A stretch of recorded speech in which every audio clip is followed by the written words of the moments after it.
Alhamdulillah rabbil alamin wassalatu wassalamu ala Rasulillah wa ala alihi wa sahbihi wa man tabi'ahum bi ihsanin ila yaumiddin wa sallama tasliman katsira. Allahumma ighfir lana wa liwalidina wa limasyayikhina wa liman lahu haqqun alaina wa lil muslimina wal muslimat. Allahumma hdina lima ikhtalafa fihi minal haqqi bi idnik innaka tahdi man tasha ila siratin mustaqim. Kita sudah masuk ke sunan as-shalah. Qala al-mu'allif rahimahullahu ta'ala nafa'ana bi ilmihi fid dharain. Sunan as-shalah, sunnah-sunnah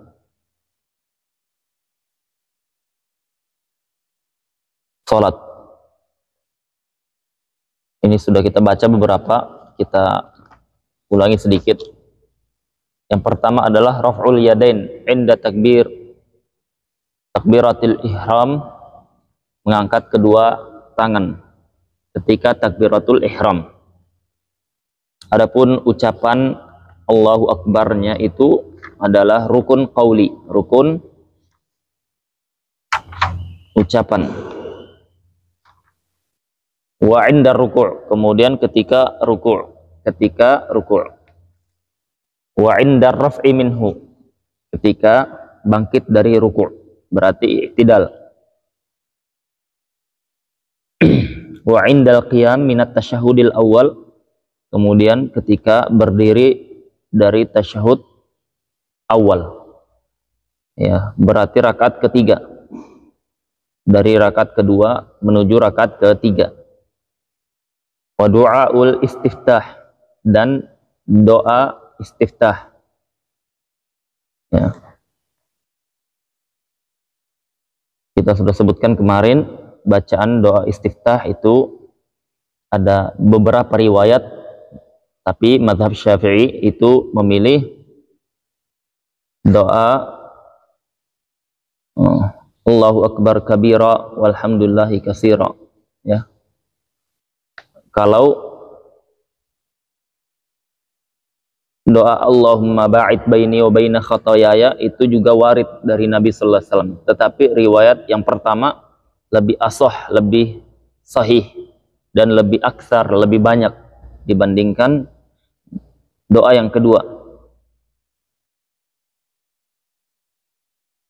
Yang selanjutnya, wat ta'awudzu. Jadi keliru orang yang mengatakan bahwasanya Allahu Akbar kabira itu doa dari pendapat ormas A, ya. Allahumma ba'id baini ormas B, ya, dijadikan label dengan itu mindset yang keliru, ya, dan itu harus dihapus, harus dihilangkan. Kenapa? Karena semuanya warid datang dari Nabi sallallahu alaihi wasallam. Nah, ada yang menguatkan pendapat Allahu Akbar kabira, ada yang menguatkan pendapat Allahumma ba'id baini. Tetapi apa? Semuanya itu adalah doa istiftah yang sahih. Wa ta'awudz, ya, kemudian membaca a'udzubillahi minasyaitonir rajim, ya. Semuanya ini dibaca sir, lirih.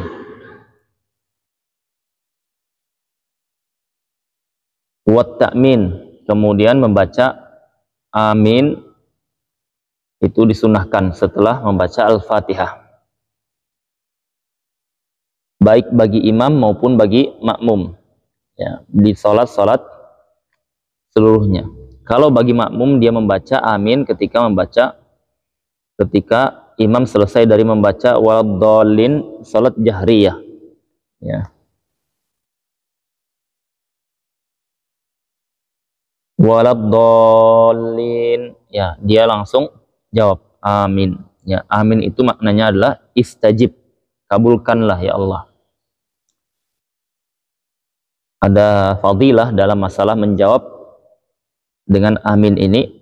Nabi SAW mengatakan, man wafaqa ta'minuhu ta'minal malaikah, ya, siapa yang dia itu bertepatan antara aminnya dia dengan aminnya malaikat, karena malaikat ketika itu juga mengaminkan, maka apa? Maka dikabulkan doanya. Maka dikabulkan doanya. Wa qira'atu surah fi mawdi'iha. Kemudian disunahkan juga membaca surah di tempatnya. Di tempatnya maksudnya itu di 2 rakaat di seluruh salat. Ya, di 2 rakaat di seluruh salat. Ya. Kalau salatnya 3 rakaat di 2 rakaat pertama, 4 rakaat di 2 rakaat pertama. Apakah di rakaat ketiga pada salat maghrib, salat isya, salat zuhur, salat asar boleh kita membacanya? Jawabannya tidak, disunnahkan. Makruh hukumnya membaca di rakaat ketiga dan di rakaat keempat. Sudah kita sebutkan kemarin, dikecualikan kalau dia sudah selesai membaca Al-Fatihah sedangkan imam belum juga ruku', ya. Imam masih berdiri, dia sudah selesai baca Al-Fatihah. Apakah dia diam? Tidak. Di rakaat ketiga atau rakaat keempat dia lanjutkan baca surah. Ya, di posisi ini dia dibolehkan membaca surah, ya. Karena dalam sholat itu tidak ada diam. Ya, misalkan imam sudah selesai, kita apa? Kita membaca surah. Ya, sampai imam ruku' kita selesai. Kalau imam ruku' baru kita ruku'. Imam ruku' dia membaca subhan rabbil azim. Ya, kita sudah 3 kali belum selesai juga, imam belum i'tidal, kita baca zikir itu sampai imam i'tidal. Ya, meskipun bacaannya itu sampai 100 kali. Ya, kita baca terus. Kadang tarawih itu sering seperti itu. Ya, imam lama. Nah, karena itu salat Nabi sallallahu alaihi wasallam. Kalau salat malamnya Nabi, salat qiyamul lailnya Nabi sallallahu alaihi wasallam itu ruku'nya sama seperti berdiri, sujudnya sama seperti ruku'. Ya, jadi panjang semuanya. Nah, qira'atus surah fi mawdi'iha. Wal jahru wal israru, dan melakukan jahar, dikeraskan, wal israr, dilirihkan, fi mawdi'ihima, di tempatnya masing-masing, ya, di tempatnya masing-masing. Di 2 rakaat salat subuh jahar, 2 rakaat salat isya jahar, 2 rakaat salat maghrib jahar. Ya. Selebihnya disirkan, dilirihkan. Kalau dibaliknya, waktu posisi jahar maghrib misalkan di rakaat pertama dan kedua dia lirihkan, mestinya dijaharkan, makruh hukumnya. Ya. Atau sebaliknya, di rakaat ketiga maghrib dilirihkan, dia jaharkan, makruh hukumnya. Begitu juga disunnahkan lirih di seluruh di seluruh salat sunnah nahriyah yang siang, ya. Dan disunahkan di salat Jumat, salat Id, salat istisqa, ya, salat khusuf, salat tarawih disunahkan jahar. Ya. Begitu juga witir di 15 terakhir Ramadan. Selebihnya itu disunahkan sir, ya, selebihnya disunahkan sir. Kalau dalam mazhab Syafi'i, kalau salat gerhana itu dijaharkan, ya, dijaharkan.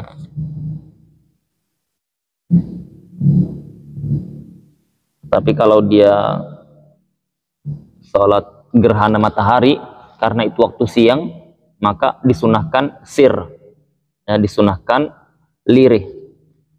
Kalau masyayikh mengikuti mazhab Hanabilah dalam masalah ini. Kalau sudah gerhana matahari, mereka kalau baca lirih, makmumnya tidak ada yang punya hafalan yang banyak, jadi bacanya dijaharkan, dikeraskan, ya. Nah, itu menyelisih mazhab. Itu mazhab Hanabilah, mazhabnya Hambali. Nah, wa takbiratul intiqalat, disunahkan juga takbirat al-intiqalat, ya. Jadi kalau misalkan jadi imam, takbir intiqal itu sesuai namanya. takbir yang menunjukkan perpindahan. Ya, jadi posisinya kita mau ruku', ya. Allahu Akbar. Ya, jadi ketika dia pindah dari awal itu sudah Allahu Akbar. Bukan takbir dulu baru pindah. Allahu Akbar. Ya. Jadi atau dia gerakan dulu. Gerakan dulu. Allahu Akbar. Nah, ini yang benar dia ketika perpindahan awal dan akhir itu berhenti, awal dan akhirnya takbiratul intiqal. Ya. Adapun untuk bangkit dari sujud, ya dia pas posisi duduk dia takbirnya awal takbir. Ya. Posisi sujud duduk Allahu Akbar. Ya. Jadi akbarnya itu menutup ketika dia berdiri dan menggenggam tangannya. Nah, dipanjangkan sesuai dengan berdirinya. Wa nazaru, yang selanjutnya disunahkan nazar maudhi'is sujud, melihat ke tempat sujud. Ya. Kecuali ketika tasyahud. Tasyahud itu melihat ke jari telunjuk. Adapun di gerakan selainnya, ya posisi yang lain, maka melihat ke tempat sujud. Wa wad'ur rahatain, kemudian meletakkan kedua rohah. Rohah ini telapak tangan bagian dalam di rukbah, di lutut ketika ruku'. Ya. Dengan menggenggamnya dan tidak merapatkan jari jemarinya. Ya. Dia merenggangkannya seperti ini. Ya, dalam kondisi menghadap ke kiblat. Ya. Dalam kondisi ini menghadap ke kiblat. Ya, bukan seperti itu, bukan seperti begini. Wa tasbihur ruku' was sujud, kemudian membaca tasbih. Subhana rabbiyal azim, subhana rabbiyal a'la. Dan yang terpenting itu ya, yang terpenting dalam sholat bukan hanya sekedar gerakan. Gerakan itu penting karena itu mengikuti petunjuk Nabi sallallahu alaihi wasallam. Nabi sallallahu alaihi wasallam merintahkan kita, "Shallu kama ra'aitumuni usalli." Wahai para sahabatku, salatlah kalian seperti kalian melihat aku salat. Ya. Maka dibahas, dikajilah gerakan-gerakan itu. Disebutkan di kitab-kitab fikih. Semua gerakan ini ada riwayatnya, ya, tetapi ini kitab ikhtisar, kitab ringkas, dia mencukupkan dengan kesimpulannya saja. Kalau kitab tebal yang seperti yang kami kaji dengan para asatid, tebal, itu ada dalil-dalilnya. Nah, untuk pemula tidak pas. Tetapi yang kedua yang terpenting, yang tidak kalah pentingnya dengan gerakan itu apa? Memahami maksud dari bacaan. Ya, maksud dari bacaan. Ketika kita baca Subhana Rabbil Azim, ya, kita ruku', Subhana Rabbil Azim. Apa maksud Subhana? Nah, Subhana itu ya, taqaddasa rabbuka, taqaddasallahu, atau maha suci Allah, an kulli aibin wa naqsin, dari semua kekurangan dan cacat. Ya, jadi maha suci Allah dari semua bentuk kekurangan dan bentuk cacat. Ya. Jadi ketika kita bertasbih, kita itu mengagungkan Allah Subhanahu wa taala. Di dalam hati kita, kita mengagungkan ketika orang-orang kufar melakukan persekutuan dalam ibadah mereka. Subhanallah, subhana rabbil azim. Maha suci Allah yang maha mulia, yang maha agung. Ya. Sama ketika kita sujud, ya, subhana rabbil a'la, maha suci Allah Subhanahu wa taala dari seluruh bentuk kekurangan, dari seluruh bentuk persekutuan orang-orang kufar, dari segala bentuk cacat, dari segala bentuk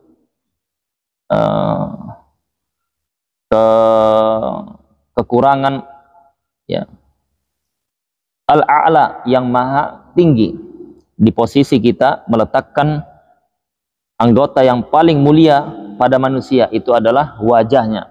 Ya, kita letakkan di tempat paling rendah, tempat kaki.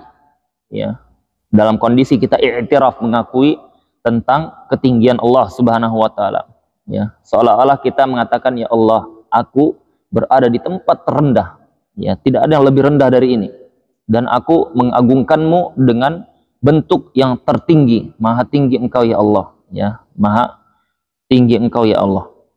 Ya, itu diresapi, ya, direnungkan. Makanya Nabi Shallallahu Alaihi Wasallam itu ketika ruku' dia panjang.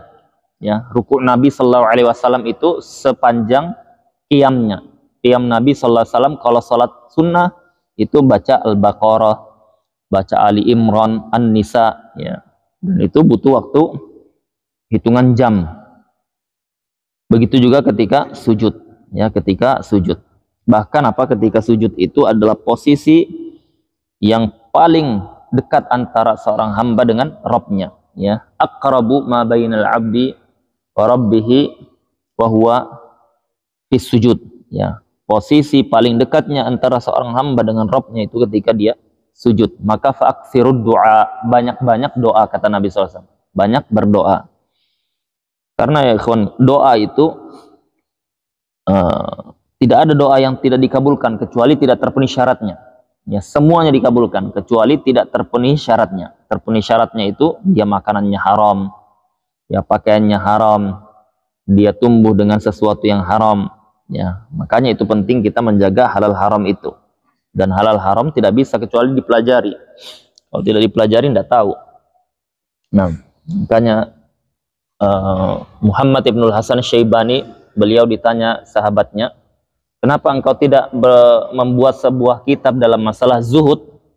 Maka dia katakan, sesungguhnya aku sudah mengarang sebuah karya dalam fikih, dia katakan, kitab fikih. Ya. Apa maksudnya? Maksudnya adalah seseorang yang mau zuhud tidak mungkin kalau dia tidak paham hukum fikih, karena zuhud itu berkaitan dengan tindakan, dan tindakan itu semuanya bicara hukum, ya, semuanya bicara hukum. Ya, kita pergi keluar pakai sendal yang ada di luar itu apa hukumnya? Ya, kita kita kencing di toilet umum itu tulisannya bayar 1.000 misalkan, ya, kita tidak ada uang, ya, adanya 5.000, apakah jadi gugur atau tidak? Ya, gugur atau tidak? Nah, dulu pernah itu waktu kita ke Dieng, ya, ke Dieng kita bukan ke tempat permandian air panas, Guci namanya, Guci, ya, di daerah Jawa Tengah, Pemalang, ada masuk Tegal. Ya, kita masuk ke masjid, ini sudah mati semua lampunya. Kita singgah sebentar, kencing di situ. Ya. Nah, kencing kemudian ada tulisannya bayar 1.000, bayar 1.000. Nggak bawa uang sama sekali, ketinggalan. Pergi balik kita ke villa, jaraknya jauh. Balik ke villa, dingin-dingin, ya, karena di sana tempat ini kan di puncak. Ya, balik lagi kembali. Ya, kata santri, ngapain cuma mengembalikan jauh-jauh, kita ambil 1.000 aja, ya. Lah 1.000 aja tidak amanah, apalagi 10.000, apalagi 1 juta, ya. Kan seperti itu. Jadi itu masalah halal haram, nanti dia kaitannya dengan doa. Doa kita tidak diijabah Allah Subhanahu wa taala. Nah, selanjutnya doa itu di seluruhnya dikabulkan kalau terpenuhi syaratnya. Ya. Ustaz, ana doa minta dijadikan kaya. Kok tidak ada kaya? Tidak pernah saya merasakan kaya. Ya, jawabannya doa antum kalau terpenuhi syaratnya, tidak makan yang haram, tidak minum yang haram, tidak menggunakan pakaian yang haram, kemudian melakukan sebab-sebab ijabah, ya, mengangkat tangan misalkan, kemudian khusyuk dengan doa, kemudian memuji Allah, salawat ala Nabi sallallahu alaihi wasallam, kemudian mencari waktu-waktu istijabah yang dikabulkan, maka dikabulkan pasti, ya, karena Nabi SAW yang menjanjikan itu. Kalau tidak dikabulkan sekarang, nanti di akhirat kelak Allah Subhanahu wa taala kabulkan dengan yang lebih baik, ya. Atau dengan dijauhkan kita dari mara bahaya. Ya, orang kena corona kita enggak. Ya, orang dia kena musibah kita tidak. Nah, itu kalau kita pikir itu bagian dari nikmat Allah Subhanahu wa taala. Orang yang dia dikasih apa? Penyakit harus beli oksigen, kita tidak. Ya, itu semuanya bentuk Allah Subhanahu wa taala ganti. Nah, yang selanjutnya takbiratul intiqal. Takbir intiqal, kemudian iftirash. Al-iftirash fi kulli julusin lam ya'qubhu salam. Ya, duduk iftirash yang dia tidak setelahnya salam, ya, tidak salam. Kalau setelahnya salam maka duduknya tawarruk. Ya, duduk tawarruk. Nah, wa taslimatus tsaniyah, dan salam yang kedua yaitu disunnahkan. Salam yang pertama itu apa hukumnya? Itu rukun, ya, itu rukun. Nah, rukun dia, ya. Wal iltifatu fi taslimatain, dan disunahkan iltifat, ya, kanan kiri, ya, sampai bagian mikhoddah. Mikhoddah itu pipi, itu kelihatan dengan jamaah yang di kiri kanan. Yaminan fil ula wa shimalan fis tsaniyah. Hadap kanan yang pertama, yang kedua ke kiri. Nah, selanjutnya makruhat as-shalah. Ya. Dimakruhkan al-jahru fi maudhi'il israr, melakukan jahar. Ini sudah tadi. Ya, menjaharkan posisinya lirih. Makruh. Seperti salat zuhur dia baca jahar. Fa'aksuhu, dan sebaliknya. Salat jahar dilirihkan, seperti salat isya dilirihkan. Wal iltifat,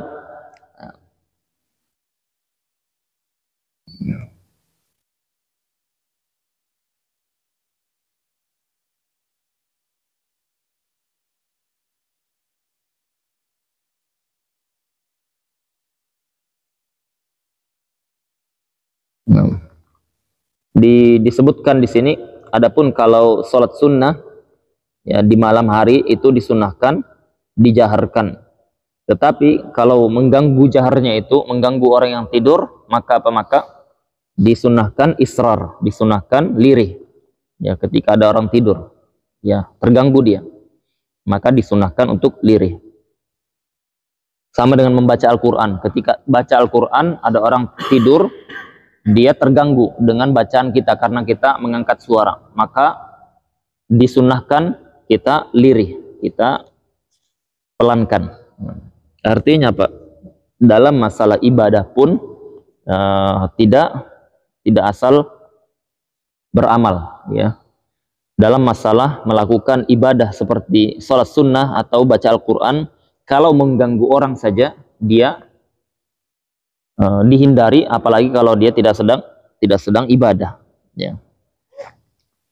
Oleh karenanya itu yang terjadi di masjid-masjid secara umum, setelah dia sholat, ya, kemudian dia jaharkan zikir yang ada dengan suara yang keras, ya, keras, dan ada makmum yang dia masbuk, dia melanjutkan rakaat yang kedua atau yang ketiga atau yang keempat, dia terganggu dengan itu dan sangat mengganggu, ya. Makanya itu wallahu alam, itu tidak ada madhab apapun, tidak ada itu madhab Syafi'i apalagi, ya, karena madhab Syafi'i itu disunnahkan disirkan setelah sholat, ya. Jadi zikir di dalam madhab Syafi'i disunnahkan lirih, ya, kecuali bagi imam yang dia ingin mengajarkan kepada jamaah, kepada makmum, maka disunahkan ketika itu dia menjaharkan sampai mereka faham. Kalau sudah faham, kembali lagi seperti semula, lirih, karena itu yang dilakukan Nabi Sallallahu Alaihi Wasallam. Nabi itu ada riwayatnya lirih, ada riwayatnya jahar.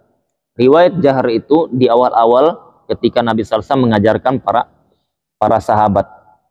Selebihnya Nabi Sallallahu Alaihi Wasallam melirihkan bacaan zikirnya. Nah, itu mazhab Syafi'i. Kalau mazhab Hambali kebalikannya, dijaharkan. Ya, dijaharkan. Ya, terkadang disirkan, terkadang dilirihkan. Ala kulli hal, yang dimaksud dengan jahar itu yang sekedar para jamaah dengar, ya bukan sampai mengganggu seperti sebagian masjid pakai mikrofon nyaring, ya sampai para masbuk itu terganggu atau yang sholat sunnah setelahnya terganggu dengan bacaan yang terlalu nyaring seperti itu. Jadi beda antara jahar, jahar itu sekedar orang sekitaran itu dengar, ya. Ada di atasnya lagi itu raf'us saut, mengangkat suara. Nah, itu tidak disebutkan oleh seluruh madhab, ya, oleh seluruh madhab. Makanya yang di Tarim sana kalau pakai mikrofon itu masyayikh kita mufti di Tarim itu marah semuanya. Apa yang ganggu orang, dia bilang. Ya, orang yang dia baca Al-Qur'an saja, Al-Qur'an paling mulianya zikir. Ketika ada orang tidur, kita baca Al-Qur'an mengganggu suara kita itu, kita diperintahkan untuk melirihkan, ya, pelankan suara karena mengganggu orang tidur. Bagaimana mengganggu orang sholat? Ya. Paham? Mengganggu orang yang sholat. Nah. Jadi sebagian orang klaim kami itu ikut madhab Syafi'i, ya, dia aja tidak pernah belajar, kan gitu. Dan dia sendiri tidak pernah belajar, ya. Dan jadi gara-gara sebab itulah tertuduh mazhab Syafi'i ini yang seperti yang diamalkan masyarakat umumnya. Bukan seperti itu. Ya, masyarakat tidak ada kaitannya dengan mazhab Syafi'i. Mereka yang berilmu, yang jahil, ya. Jadi itu bukan patokan. Nah. Sama dulu ada cerita syekh kita waktu habis azan, dia azan. Ya, setelah selesai azan dia sholat. Setelah sholat dia berdoa. Tidak lagi ada zikir-zikir salawat seperti umumnya. Ya, kalau di Tarim seperti itu, ada salawat, zikir, semuanya nyaring lah pakai mikrofon itu. Ya, Anda hafal kayak apa ininya? Salawatnya itu.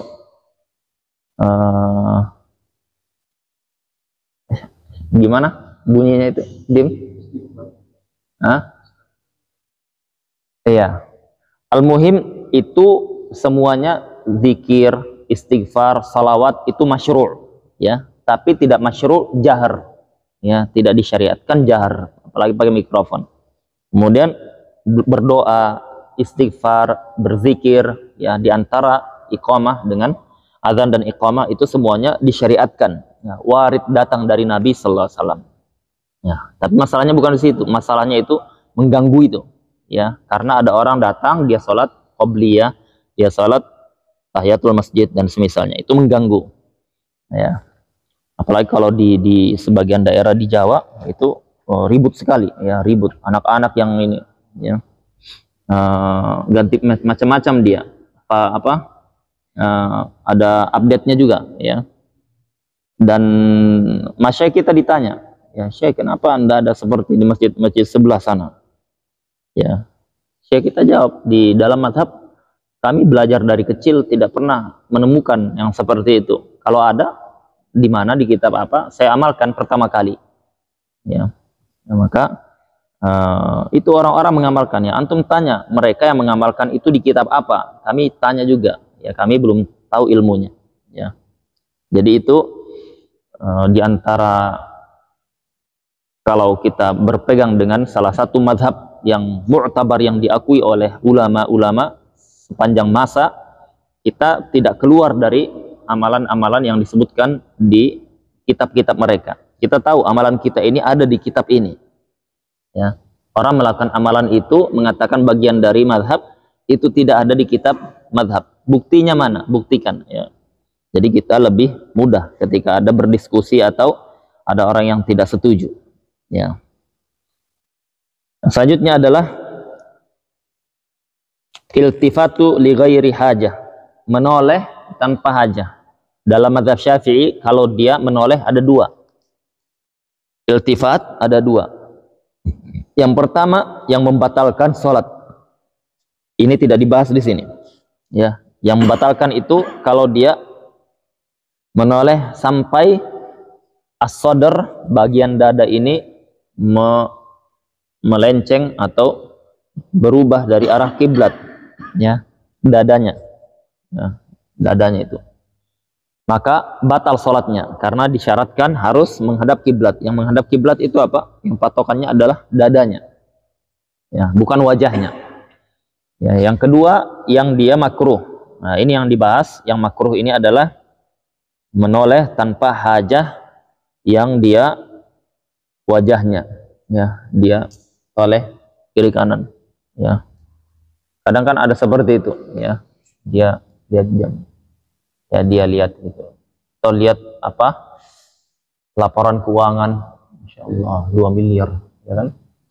Nah, atau dia, ya, dia lihat siapa khotibnya hari ini, dilihat begini, atau dilihatnya pemandangan yang ada, ya.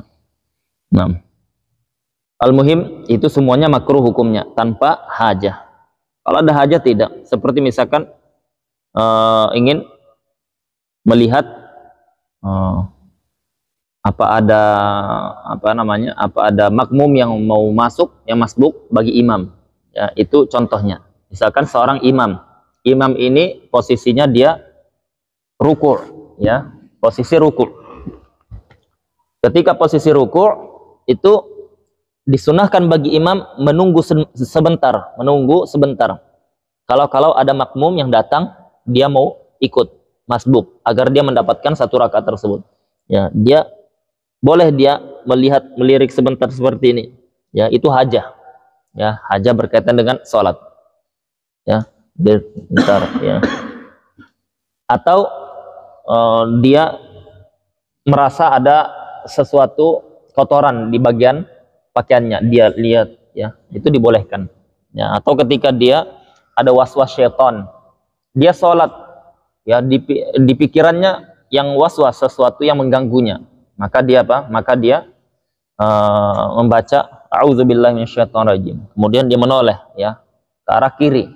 Kemudian dia meludah, ya, ke bawah, ya, bagian pakaiannya dia, bukan ke orang, ya. Bukan ke orang, ya. Nah, ya, ada sebagian orang seperti itu, belajar, dia baca hadis, 1-2 hadis, ayat, langsung diamalkannya dengan semangat betul, semangat 45. Ada disebutkan itu di kakak kelas kita di pondok dulu, Ustadz Aunur Rafiq ngajarkan masalah tentang hukum minta-minta di kuburan. Ya, jadi itu ada yang bid'ah, ada yang syirik, ya, ada yang bid'ah, ada yang syirik, ya, tidak semuanya syirik. Dia bilang, bagaimana jadinya itu? Itu diingkari oleh para nabi. Malam-malam jam 12 ke atas pergi dia ke kuburan dekat pondok, dihamburnya itu kuburan, ya, dihamburnya, dihancurkannya, ya. Ada yang lihat, ya, kenapa? Kena gerombolan massa jadinya pondok gara-gara itu, ya. Al-muhim, jadi apa? Tidak disunahkan atau makruh iltifat li ghairi hajah, menoleh tanpa hajah, ya. Kalau ada hajah dibolehkan. Ya.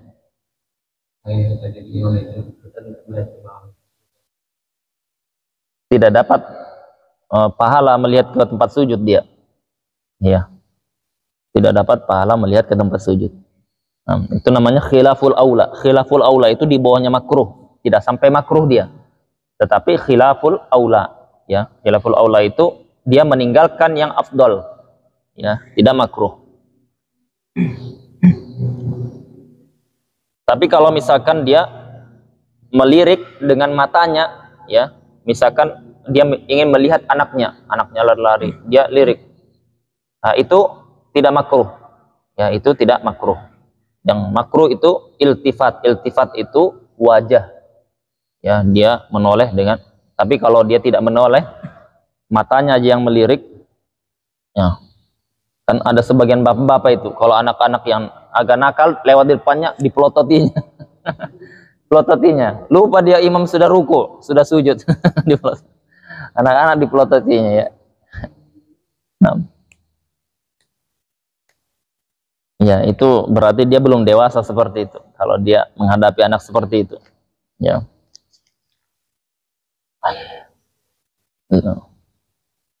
Atau dia menjaga hifzul mata, dia menjaga barang bawaannya, dia melihat, ya, dia lihat aman, ya, kendaraannya aman, ya. Nah, oleh karenanya dalam sholat itu disebutkan bagaimana cara kita khusyuk, ya. Khusyuk itu beda dengan tumakninah. Kalau tumakninah itu rukun, ya, atau disebutkan syaratul rukun, syarat rukun. Tapi kalau khusyuk itu termasuk sunnah yang sangat ditekankan, ya. Dia tidak sampai wajib dalam mazhab Syafi'i. Kalau wajib, kalau tidak khusyuk, berdosa semua kita, ya. Siapa yang bisa khusyuk terus ketika sholat? Ya, tidak. Khusyuk itu apa? Khusyuk itu tenangnya anggota tubuh dan tenangnya pikiran, ya. Kita tenang, kita fokus dengan bacaan, anggota tubuh kita tidak banyak, ya, sana kemari, ya. Itu khusyuk. 6. Dan itu cara untuk bisa khusyuk dilakukan sebelum sholat. Dilakukan sebelum sholat. Jadi kita tidak ada urusan lagi ketika sudah melakukan takbiratul ihram. Jadi diselesaikan semua urusan. Ya. Kita ada entah mau komunikasi dengan fulan, balas chattingnya atau semisalnya, itu selesaikan semuanya. Ya. Kalau sudah masuk mau sholat, itu semua selesaikan. Ya. Itu cara sebelum kita masuk sholat. Tapi kalau sudah sholat, maka cara terbaik untuk bisa khusyuk itu adalah dengan mengikuti bacaan. Ya, dengan mengikuti bacaan. Bacaan yang kita baca itu kita pahami, kita resapi, kita tadaburi. Kalau kita selama sholat kita tidak paham bacaan sholat dari takbiratul ihram sampai salam, kita orang yang merugi. Ya, merugi kita. Ketika kita bacaan sholat kita ini kan sedang berzikir, berdoa, memuji Allah Subhanahu wa taala di dalam bacaan salat itu. Dan kita tidak paham apa maksud kita ini, apa isinya. Kita tidak paham. Ibaratkan kita memuji seseorang, kita tidak paham, kita bahasanya bahasa pujian, ya. Maka apa? Maka sangat merugi. Ya, itu penting kita memahami bacaannya.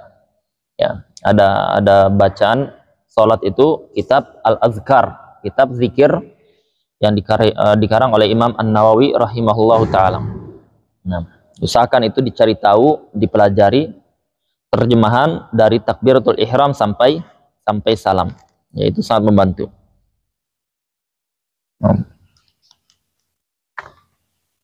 Wal isyarah li ghairi hajah. Kemudian makruh isyarah li ghairi hajah, mengisyaratkan tanpa hajah. Isyarah dimaksud adalah menggunakan tangan atau menggunakan kepala, ya. Misalkan ada anak kecil yang dia mau pegang listrik, ya, kita isyaratkan, ya, seperti itu. Kita isyaratkan seperti ini. Nah, itu ada hajah. Kalau dia tidak sampai 3 gerakan berturut-turut, boleh dia. Kalau 3 gerakan berturut-turut, meskipun ada hajah, batal sholatnya. Ya, batal salatnya. Mari pembatal salat sudah kan? Ya.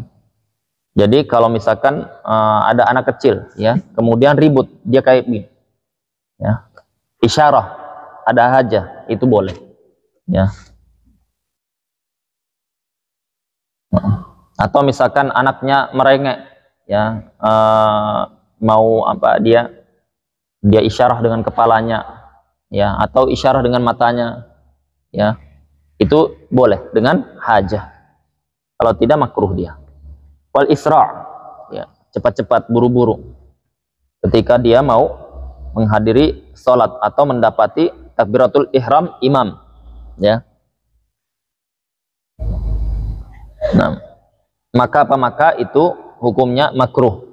Ya, imam ketika takbiratul ihram dia posisi mau ruku'.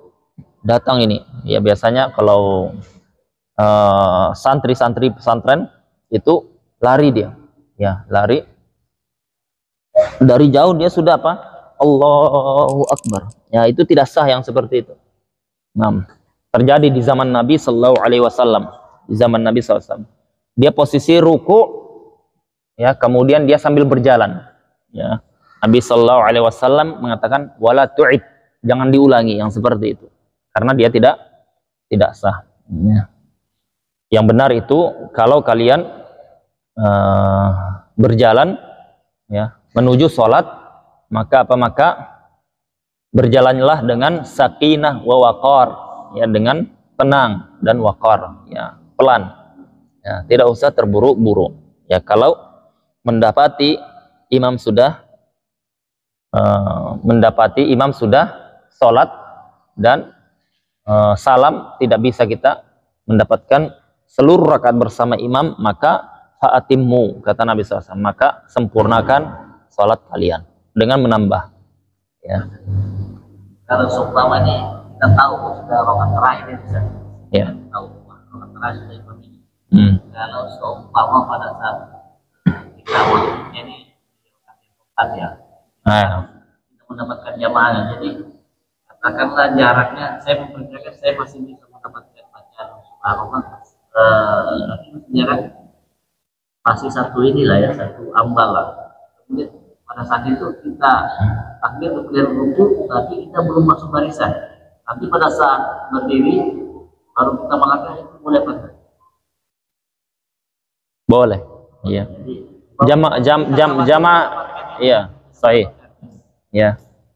Ini disebutkan bahwasanya kalau dia mau mendapatkan jamaah itu berarti imamnya belum salam. Kita dapati, ya. Imamnya belum salam, apalagi imamnya baru ruku'. Ya, artinya apa? Imamnya posisinya sudah tasyahud akhir. Kalau kita tidak lari, tidak dapat jamaah, ya, karena imamnya keburu salam, maka dibolehkan ketika itu. Meskipun kita lari, ya, lari dengan cepat, ya, maka apa? Disunnahkan ketika itu. Tetapi kalau posisi seperti tadi, imamnya rakaat keempat, ya, ruku' dia, ya. Kalau kita lari, kita dapati ruku'nya. Yang kasus ini tidak disunahkan, makruh hukumnya kalau kita lari. Tapi kalau posisi yang tadi pertanyaannya, kita dapati kalau kita langsung di situ, ya, tapi jaraknya masih belum, itu dibolehkan tidak? Boleh jawabannya. Ya, jadi misalkan imamnya di situ, ya, makmum pertama, ini tempat makmum kedua, ya, kita dapat di situ. Kita langsung Allahu Akbar, kemudian kita ruku'. Boleh tidak? Boleh. Mendapati rakaat terakhir.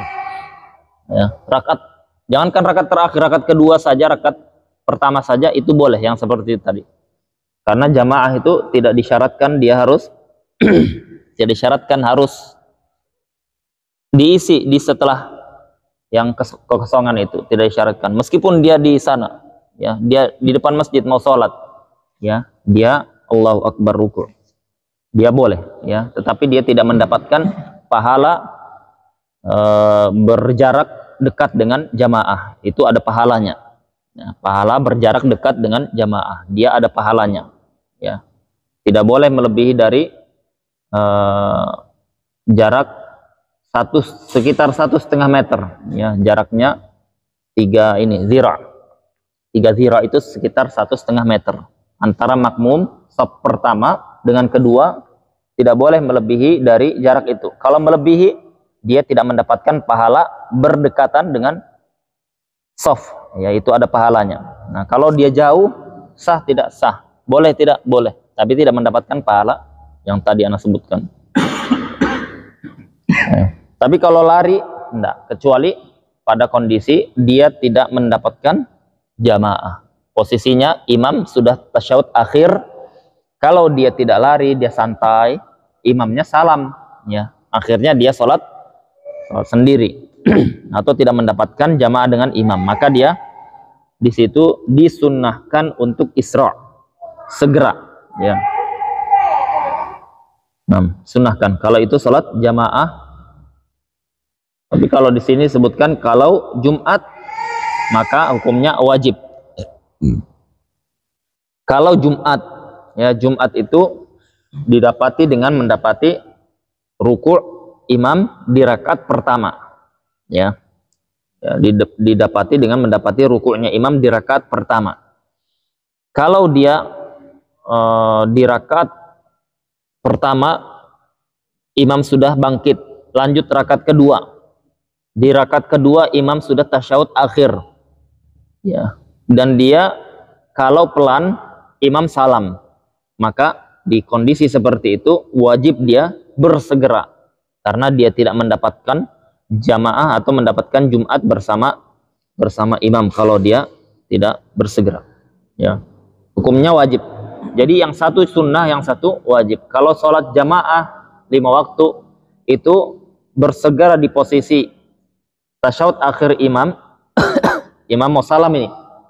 Kalau dia santai tidak dapat, ya, maka tidak dapat jamaah bersama imam. Maka disunahkan dia bersegera, meskipun harus lari. Kalau Jumat posisi yang sama tasyahud akhir, kalau dia tidak bersegera, imamnya salam, akhirnya tidak mendapati Jumat, maka dia wajib bersegera. Kondisi seperti itu. Nah, padahal hukum asalnya apa? Makruh isra, ya, lari bergegas seperti itu makruh, kecuali 2 kondisi itu tadi. Nah,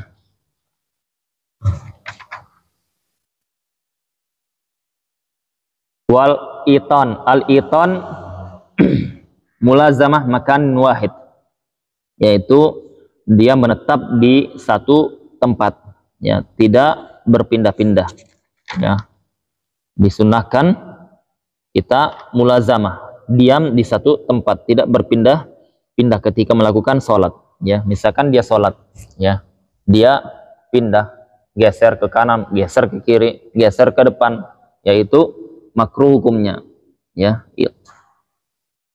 Wa hadza li ghairil imam fil mihrab, ini bagi selain imam, ya. Kalau imam tidak makruh.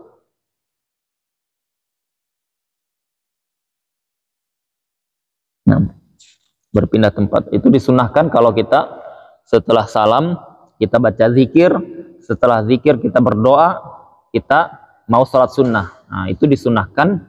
Kalau bukan berpindah tempat, disunahkan berbicara dulu dengan suatu pembicaraan apapun itu yang dia tidak melanggar, baru dia melakukan sholat di situ. Kalau tidak, dia pindah, berpindah tempat, intiqal itu lebih afdol, ya, tidak sholat di tempatnya.